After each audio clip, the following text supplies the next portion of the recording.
bonjour à tous. Il nous a été demandé à la fin de notre formation en infodémie de produire une courte vidéo pour répondre à certaines questions. Moi, j'ai choisi une question sur un email qui a été transmis par le bureau du ministre de la Santé au sujet de la dernière information erronée jetant un doute sur l'efficacité d'un vaccin approuvé dans le pays, orientant les préférences vaccinales vers d'autres vaccins approuvés.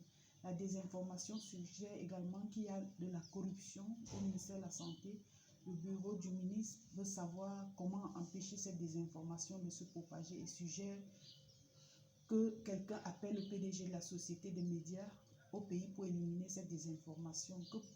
Que répondriez-vous au cabinet du ministre? Quel serait votre plan d'action pour y remédier la situation? Pour commencer, je répondrai au ministère, au ministre.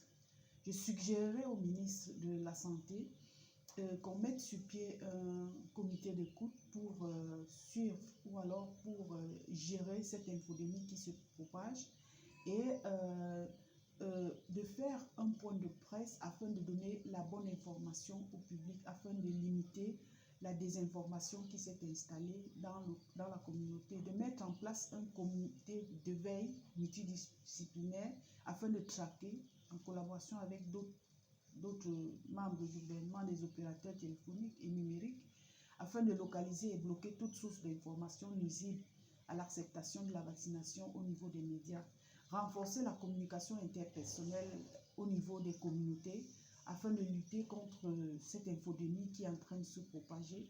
Comme action immédiate, comme j'ai cité tantôt, il faudra mettre en place un comité de crise, faire participer aux experts.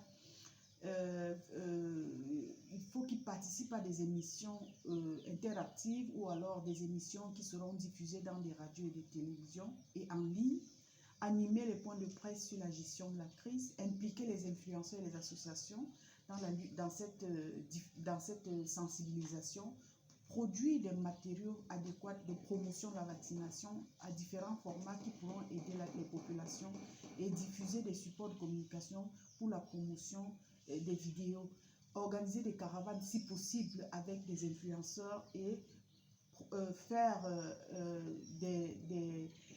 renforcer les capacités des communicateurs en matière de gestion de l'infodémie. Et comme deuxième question, on nous demande de concevoir une stratégie d'intervention pour promouvoir l'adoption du vaccin Covid chez les personnes âgées de plus de 65 ans et plus.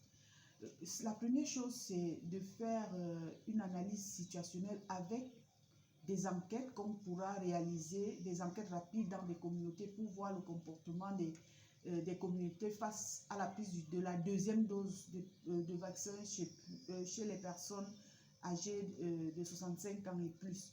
Pour concevoir cette stratégie, il faudra déjà que cette analyse de situation tienne en compte les réalités de cette communauté et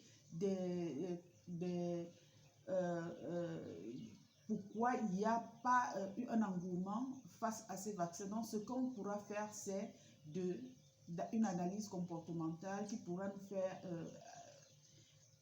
élaborer un plan de communication qui répondra aux aspects de promotion de la deuxième dose des vaccins chez les personnes âgées de 65 ans et plus. Donc, il faudra par la suite évaluer et voir également comment se comporter face à cela lorsque les informations ne seront pas assez diffusées. Merci.